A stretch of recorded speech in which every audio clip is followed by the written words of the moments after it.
ये कहानी एक ऐसे आदमी की है जो एक ऐसा ग्रुप चलाता है जिसमें वो अपनी लड़कियों से शादी कर लेता है। तो आज हम देखने वाले इसका एक्सप्लेनेशन। दोस्तों, इस मूवी का नाम है द अदर लैम्प, जो कि 2019 में रिलीज हुई थी। मूवी शुरू होती है और हम काफ़ी सारी लड़कियों के खाना के टेबल पर बैठा हुआ देखती है और इन सब लड़कियों के बीच में एक ही आदमी होता है जिसका नाम होता है शेफर्ड। में जिस लड़कियों ने रेड कलर की ड्रेस पहनी है वो शेफर्ड की बीवियाँ है और जिसने ब्लू कलर की ड्रेस पहनी है वो शेफर्ड की लड़कियाँ है। दरअसल ये लोग एक ग्रुप का हिस्सा है जो बाहरी दुनिया से अलग रह रहे हैं। दरअसल ये लोग शेफर्ड को अपना भगवान मानते हैं क्योंकि शेफर्ड ने उनकी मदद तब की थी जब बाहरी दुनिया वालों ने इन्हें निकाल दिया था और बाहरी दुनिया वालों ने इन्हें बहुत ही ज्यादा परेशान किया था। तभी अपने शेफर्ड भैया ने इनका ख्याल रखा, इनको प्रोटेक्ट किया और इनको रहने के लिए जगह दी। ये सारी लड़कियां शेफर्ड को अपना भगवान मानती, यहाँ तक कि ये खाने से पहले शेफर्ड की पूजा भी करती है। तभी हमें दिखाई देता है कि वो अपनी बेटी से बात कर रहा है। तभी हमें पता चलता है कि वो सबसे ज्यादा प्यार उसकी लड़कियों में से सेला से करता है क्योंकि उनका मानना था कि सेला अभी तक पवित्र है और शेफर्ड सेला को बताता है कि तुम बिल्कुल तुम्हारी माँ की तरह ही हो। तभी सेला अपनी माँ के बारे में पूछती है तो शेफर्ड बताता है कि वो तुम्हारी जैसी ही दिखती थी,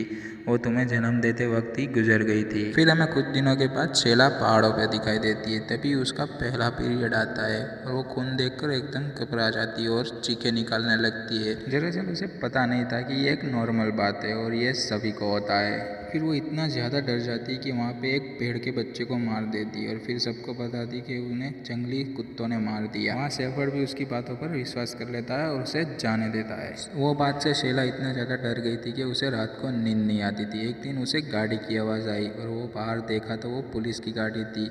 उस पुलिस वाला शेफर्ड से कहता था कि यहाँ से चले जाओ वरना मैं सबको पुलिस में अंदर कर दूंगा।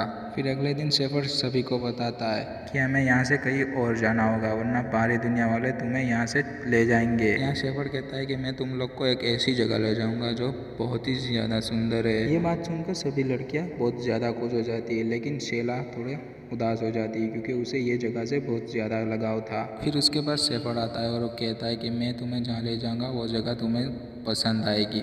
फिर वो सुनने के बाद शेला थोड़ा शांत हो जाती है। फिर वो लोग सामान पैक करके वो दूसरी जगह जाने के लिए निकल जाते हैं। वो जगह बहुत ज़्यादा दूर होती है इसलिए उन लोगों को काफ़ी ज़्यादा समय लगता है। फिर अगले दिन सबको पता चल जाता है कि शेला भी अब अपवित्र हो चुकी है। जब शेफर्ड को इस बारे में पता चलता है तो वो शेला को शेरा के पास रहने भेज देती है क्योंकि वो भी अपवित्र होती है। अगले दिन वो लोग फिर से सफर के लिए निकलते हैं। फिर थोड़ी दूर चलने के बाद वो लोग आराम के लिए रुकते हैं। सारा शेला से कहती कि मैं और तुम्हारी माँ वो पहली औरत थी जो इस ग्रुप में ज्वाइन हुई थी और तुम्हें सबने कहा होगा कि तुम्हारी माँ तुम्हें जन्म देते वक्त मर गई, लेकिन ऐसा नहीं था। तुम्हारी माँ तुम्हारे जन्म देने के बाद भी जिंदा थी लेकिन उसे इन्फेक्शन हो गया था, लेकिन शेफर्ड उसे हॉस्पिटल नहीं ले गया इसलिए उसकी मौत हो गई। ये सुनने के बाद शेला बहुत ज़्यादा गुस्सा हो जाती है और कल्ट छोड़ने का फैसला करती है। उसी रात जब सब लोग आराम करने के लिए रुकते तब शेला सारा से पूछती है कि अगर तुम्हें सब बात पता ही है तो तुम यहाँ से चली क्यों नहीं जाती। तो सारा कहती है कि मेरा बाहरी दुनिया में है ही कौन, अगर मैं ये कल्ट छोड़ दूँ तो मैं बाहरी दुनिया में किसके पास जाऊँगी, इसलिए मैं यहाँ पर हूँ। फिर अगले दिन वो लोग अपनी मंजिल की तरफ आगे बढ़ने लगते हैं। तभी एक औरत को लेबर पेन होने लगता है और वो बार बार बोलती रहती है कि मैं इस बच्चे को यहाँ पे जन्म नहीं दूंगी। फिर पेन बढ़ने की वजह से उसे वहीं जंगल में ही बच्चे को जन्म देना पड़ता है, लेकिन जन्म देते ही वो गुजर जाती है। अभी ये देखने के बाद सभी लोग ज़्यादा दुखी हो जाते हैं, लेकिन शेफर्ड को कुछ घंटा फर्क नहीं पड़ता और वो औरत की बॉडी को वहीं पे जला देता है। तभी सारा आके बोलती है कि ये सब तुम्हारी वजह से ही हुआ, लेकिन शेफर्ड उसकी बातों पर ध्यान नहीं देता और वो बॉडी जला देता है। जब वो लोग आगे बढ़ने के लिए निकलते तभी शेफर्ड बोलता है कि ये बच्चे को साथ हम नहीं ले जा सकते क्योंकि कल्ट में सिर्फ लड़कियां ही अलाउड है, लड़के अलाउड नहीं है। तो सारा सब डिसाइड करती है कि अब वो इस बच्चे को रखेगी और वो अब आगे नहीं जाएगी।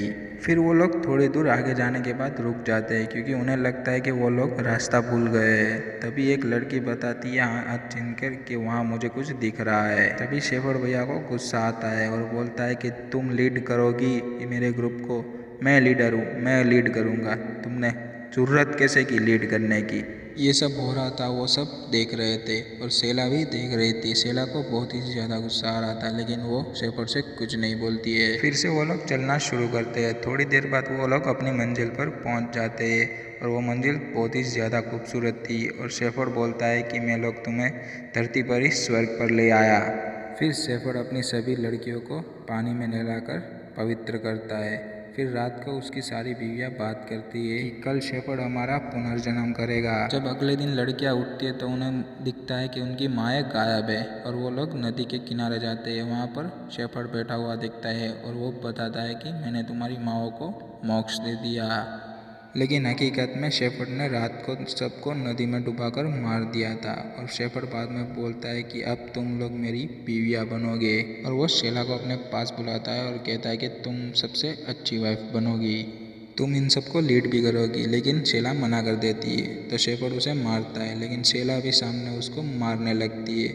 ये देखने के बाद सबको हिम्मत आने लगती है और सब लोग मिलकर शेफर्ड को वहीं पे मार देते हैं।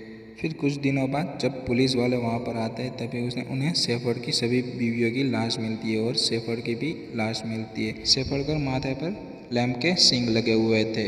यहीं पर हमारी स्टोरी ख़त्म होती है। तो ऐसे वीडियो देखने के लिए हमारे चैनल को सब्सक्राइब करें।